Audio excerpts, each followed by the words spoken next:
శ్రీకాకుళం జిల్లా పొందూరు మండలం కృష్ణాపురం గ్రామంలో ఆనంద ఆశ్రమ వ్యవస్థాపకులు ఏపీ సాధు పరిషత్ అధ్యక్షులు స్వామి శ్రీనివాసానంద సరస్వతి ఆధ్వర్యంలో హిందూ ధార్మిక మహాసమ్మేళన కార్యక్రమం అంగరంగ వైభవంగా జరిగింది. కృష్ణాపురం గ్రామంలో ఉన్న ఆనంద ఆశ్రమం 20వ వార్షికోత్సవం సందర్భంగా నిర్వహించిన ఈ కార్యక్రమంలో శ్రీ ఉమా రామలింగ పట్టికలింగేశ్వర ఆలయ ప్రధాన అర్చకులు, ఆంధ్రప్రదేశ్ బ్రాహ్మణ అర్చక పురోహిత, శ్రీకాకుళం జిల్లా అధ్యక్షులు ఉమాశంకర్ శర్మ ఆలయ అర్చకులు, నేతటి రాజేష్ శర్మ ఆలయ పర్యవేక్షకులు బాలసుబ్రహ్మణ్య శర్మ వేద మంత్రాలతో ప్రత్యేక పూజలు, హోమాలు నిర్వహించారు. వివిధ ప్రాంతాలకు చెందిన పీఠాధిపతులు, వేద పండితులతో ఈ కార్యక్రమం అత్యంత వైభవంగా జరిగింది. ఈ కార్యక్రమంలో ఎమ్మెల్యేలు నడుకుదుటి ఈశ్వర్రావు, గొండు శంకర్, బొంగు రమణమూర్తి, శ్రీకాకుళం జిల్లా ఉమ్మడి సర్పంచుల సంఘం అధ్యక్షులు పినింటి వెంకట్, బానోజీ నాయుడు, తూర్పు కాపు రాష్ట్ర అధ్యక్షులు మక్క సాయిబాబా నాయుడు, హైదరాబాద్ ఛత్రపతి శివాజీ యువసేన అధ్యక్షులు యోగేశ్వర ప్రభుజీ పాల్గొని శ్రీ ఉమారామలింగ స్ఫటికలింగేశ్వరిని దర్శనం చేసుకుని హిందూ మహాసమ్మేళనంలో పాల్గొన్నారు. ఈ సందర్భంగా ఎమ్మెల్యే కిమిటి కళా వెంకట్రావు మాట్లాడుతూ, మానవ జన్మ ఎంతో పవిత్రమైనది. ప్రతి ఒక్కరూ మానవ జన్మను సార్థకం చేసుకుని దిశగా చర్యలు చేపట్టాలని కోరారు. అనంతరం ఎమ్మెల్యే ఎన్ఈఆర్ మాట్లాడుతూ, ప్రతి ఒక్కరూ ఆధ్యాత్మిక భావాన్ని కలిగి ఉండాలని, హిందూ సాంస్కృతిక సంప్రదాయాలను గౌరవించాలని తెలిపారు.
स्वामी जोत लेना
వశిష్ఠుడు, విశ్వామిత్రుడు మొదలైనటువంటి వారిని గౌరవించేవారో అలాగే ఈనాడు కూడా ఈ మహాత్ములందరికీ నమస్కారం.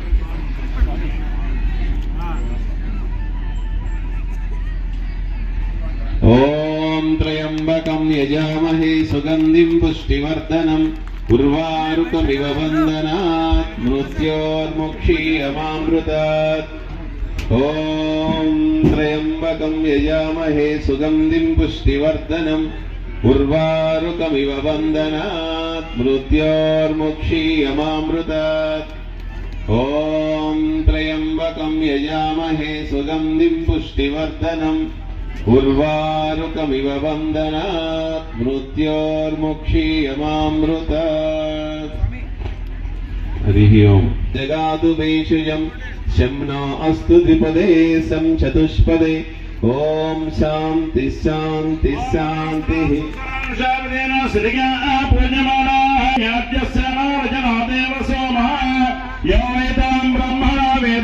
అధ్యక్షులు, మన ఉత్తరాంధ్ర నివాసి శ్రీ శ్రీనివాసానంద స్వామి గారు, మిగతా స్వాములందరికీ, ఇక్కడ విచ్చేసినటువంటి భక్తులందరికీ నమస్కారం.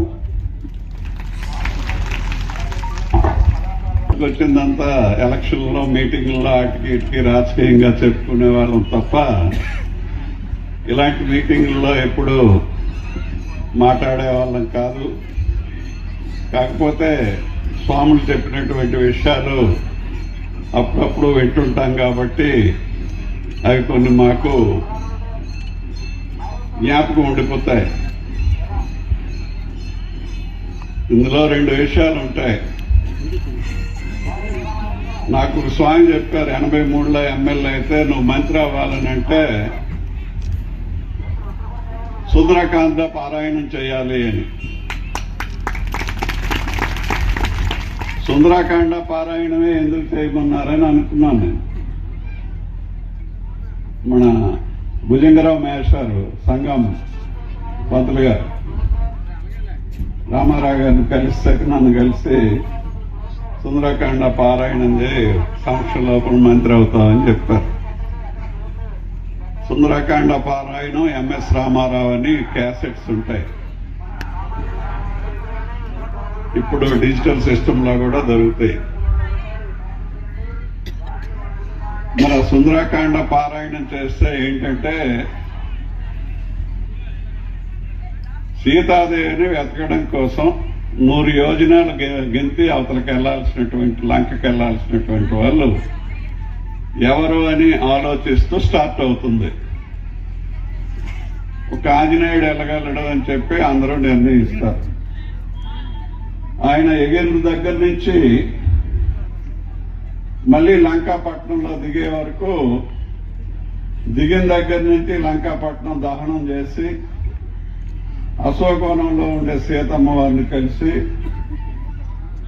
ఆవిడ దగ్గర ఉంగరం తీసుకొని రాముల వారు ఇచ్చింది అక్కడ ఇచ్చి ఆవిడ దగ్గర ఆనవాళ్ళు తీసుకొని మళ్ళీ రాముల వారికి ఇచ్చేస్తాడు. సుందరకాండ అయిపోయింది. మరి అక్కడ జరుగుతున్నవి ఏంటంటే, ఈయన పైకి లంఘించిన తర్వాత వెళ్తుంటే మధ్యలో అనేకమైనటువంటి ఈ లంకిని వాళ్ళు వీళ్ళు అనేకమైన ఆటంకాలుండి అలా శ్రీలంక వైపు వెళ్తుంటే ఒక సుందరమైన పట్టణం కనిపిస్తుంది. ఆ రాజ్యం కూడా చాలా సుందరమైనటువంటిదంట.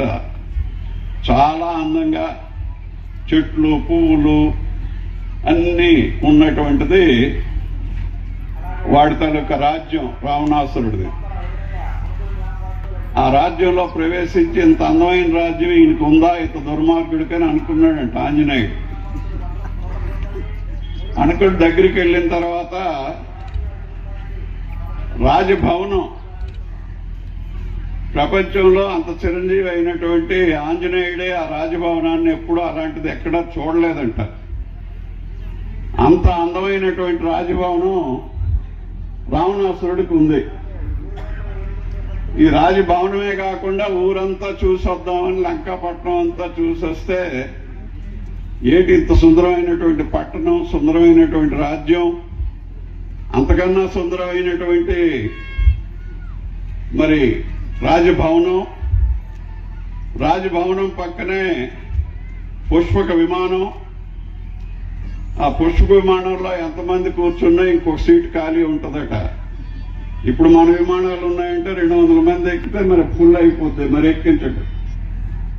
కానీ ఆయనకుండే విమానం ఎంతమంది ఎక్కినా ఇంకో సీట్ ఖాళీగా ఉంటుందట. అలాంటి విమానం ఆ రోజుల్లో రావణాసురుడికి ఉంది. మరి ఇవన్నీ చూసిన తర్వాత రావణాసురుడు కొలువు కోటమి. మరి ఆంజనేయుడిగా వెళ్తే పట్టుకుంటారు కాబట్టి చిన్న వానరంగా మారిపోయి ఆయన అసెంబ్లీలోకి దూరాడు. జగత్ కే ప్రసార और ये ग्राम है सबसे तू నేరా అంటారు ఆయన. శ్రీరామచంద్ర గొప్పతనం ఏమని చెప్పాలయ్యా? సప్తకోటి మహామంత్రచ్చ ఓ కలియుగములో మానవులారా, శ్రీరాముడు గొప్పతనం ఏమిటంటే 7 కోట్ల మహామంత్రాలు ఉన్నవి. మానవుడిని తరింపజేయడానికి, మోక్షాన్ని ఇచ్చేటటువంటి 7 కోట్ల మహామంత్రాలు ఉన్నాయట. ఓం నమ శివాయ, ఓం నమో నారాయణాయ, ఓం నమో భగవతే వాసుదేవాయ, ఓం నమో భగవతే వాసుదేవాయ. ఇటువంటి ఎన్నో దైవనామాలు, ఎన్నో భగవత్ నామాలు మన భారతదేశంలో ఎన్నో నామాలు ఉన్నాయి. అంటే మన హిందూ ధర్మాన్ని నిరంతరం కాపాడేటటువంటి మన ముద్దుబిడ్డలందరూ కూడా ఉన్నారు. వారికి కూడా సాదర స్వాగతం. గట్టిగా జై శ్రీరామ్, జై శ్రీరామ్. కాబట్టి ఇటువంటి శ్రీరామచంద్రమూర్తి ఎప్పటికీ మనం అమెరికా వెళితే అమెరికాలో అంటున్నారు, oh the secret land of Sriramachandra. శ్రీరాముడు నడయాడిన పుణ్యభూమయ్య Bharatadesam. Oh the secret land of Sitamahalakshmi, సీతామహాతల్లి పాదం పెట్టినటువంటి పవిత్ర భూమయ్య ఈ భారతదేశం. ఏ పరమేశ్వర, మా జీవితంలో ఒక్క పర్యాయమైన భారత పుణ్యభూమిలో మేము మా పాదాలు పెట్టాలి. మేము కాశీలో, అయోధ్యలో, గయలో, ప్రయాగలో, పుట్టపర్తిలో, తిరుపతిలో ఒక్కసారైనా మా జీవితంలో మేము భారతదేశంలో అడుగు పెట్టాలి. ఆ పుణ్య